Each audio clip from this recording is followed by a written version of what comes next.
Side खबरों के लिए सब्सक्राइब करें फ्लेम मीडिया और उसके बाद बेल आइकन को प्रेस करें ताकि सबसे पहले आपको मिले एक्सक्लूसिव खबरें।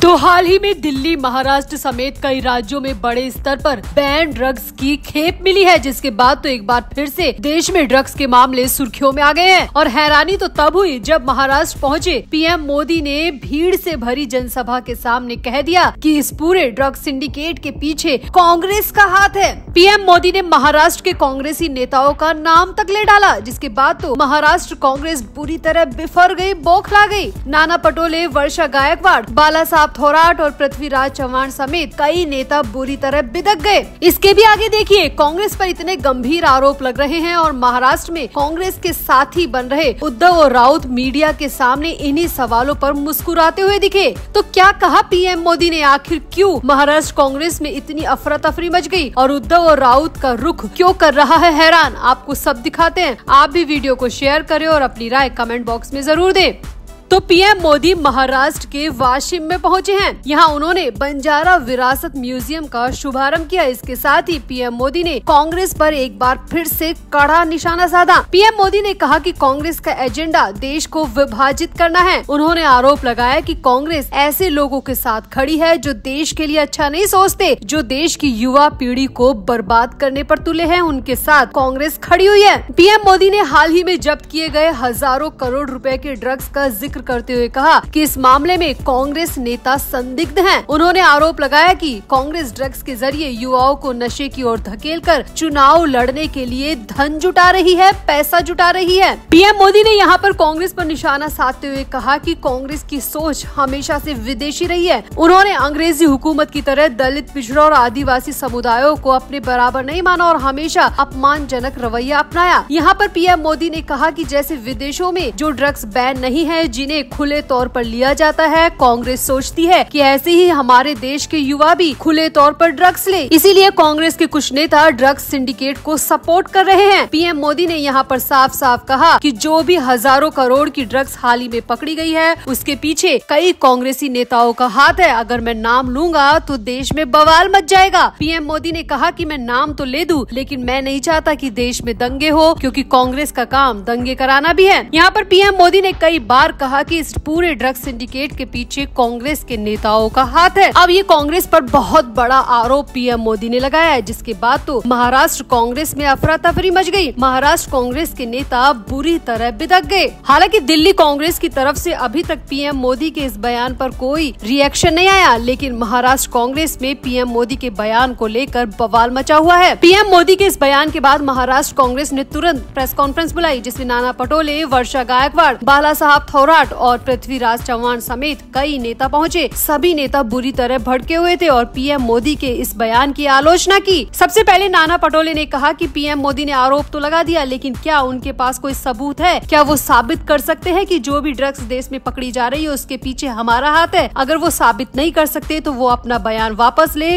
और कांग्रेस से माफी मांगे। इसके अलावा बाला साहब थोराट ने भी कहा कि पीएम मोदी ने बिना सोचे समझे कांग्रेस पर इतना बड़ा आरोप लगाया है, जिसको हम किसी भी सूरत में बर्दाश्त नहीं करेंगे। जनता चुनावों में पीएम मोदी को इसका करारा जवाब देगी। यही पृथ्वीराज चव्हाण ने कहा कि कांग्रेस आज की पार्टी नहीं है, कांग्रेस दशकों पुरानी पार्टी है, लेकिन कांग्रेस ने कभी भी किसी गलत काम में किसी का साथ नहीं दिया, खास तौर पर उस काम में जिसमें युवा पीढ़ी बर्बाद हो। हम तो खुद ड्रग्स का विरोध करते हैं, तो हम ड्रग्स के लिए कैसे सपोर्ट कर सकते हैं? पीएम मोदी ने ये आरोप सिर्फ विधानसभा चुनाव के लिए लगाया है ताकि युवाओं के वोट वो बटोर सके, लेकिन उनकी ये गंदी चाल युवाओं पर असर नहीं करेगी। युवा समझदार है, युवाओं को ड्रग्स से मतलब नहीं है, उन्हें अपने रोजगार से मतलब है, अपने विकास से, अपनी पढ़ाई से, जो वो साल भर मेहनत करते हैं उन पेपर से मतलब है। पीएम मोदी कहीं पर भी पेपर लीक की बात नहीं करते, पीएम मोदी रोजगार की बात नहीं करते। वो बेमतलब के आरोप हम पर मढ़ रहे हैं, जो कि किसी भी सूरत में बर्दाश्त नहीं किए जाएंगे। अब कांग्रेस बुरी तरह भड़की हुई है। कांग्रेस के नेताओं ने पीएम मोदी की भर भर कर आलोचना की, लेकिन हैरानी की बात यह है कि महाराष्ट्र में कांग्रेस के साथ गठबंधन में शामिल उद्धव ठाकरे और संजय राउत का रुख बेहद बेहद अलग है। दरअसल इन्हीं सब सवालों को लेकर, ड्रग सिंडिकेट के कांग्रेस पर लगे आरोपों को लेकर मीडिया वालों ने उद्धव ठाकरे और संजय राउत से भी सवाल किए, लेकिन मजाल कि उद्धव ठाकरे और संजय राउत ने किसी भी तरह से कांग्रेस का पक्ष लिया हो। एक ही गठबंधन में रहकर एक साथ विधानसभा चुनाव लड़ते हुए भी उद्धव ठाकरे और संजय राउत ने कांग्रेस का सपोर्ट नहीं किया, बल्कि सिर्फ इतना कहा कि ड्रग्स वाकई में युवाओं के लिए खतरनाक है और इसे सपोर्ट नहीं करना चाहिए। यहाँ पर उद्धव ठाकरे या संजय राउत के मुंह से एक बार ये नहीं निकला कि पीएम मोदी का ये बयान गलत है, यानी कि यहाँ पर साफ साफ दिख रहा है कि उद्धव ठाकरे और संजय राउत पीएम मोदी के इस बयान के विरोध में नहीं है बल्कि पक्ष में है। तो क्या वो भी मानते हैं कि ड्रग्स सिंडिकेट के पीछे कांग्रेस का हाथ है? इसके बाद मीडिया वालों ने इसी से जुड़े एक दो सवाल और किए, लेकिन उद्धव ठाकरे और संजय राउत बिना कोई जवाब दिए हुए मुस्कुराते हुए वहाँ से निकल गए, जिसका मतलब साफ है कि उद्धव ठाकरे और संजय राउत कांग्रेस का पक्ष इस मामले में लेने वाले नहीं है। तो आपको क्या लगता है, क्या पीएम मोदी के आरोप बिल्कुल सही है? क्या देश में ड्रग्स सिंडिकेट के पीछे वाकई में कांग्रेसी नेताओं का हाथ है? क्या पीएम मोदी का ये बयान सिर्फ विधानसभा चुनावों के लिए है या फिर पीएम मोदी के पास इससे जुड़ा कोई बड़ा सबूत भी है? तो आपको क्या लगता है? आप भी अपनी राय कमेंट बॉक्स में जरूर दें और वीडियो को भी शेयर करें।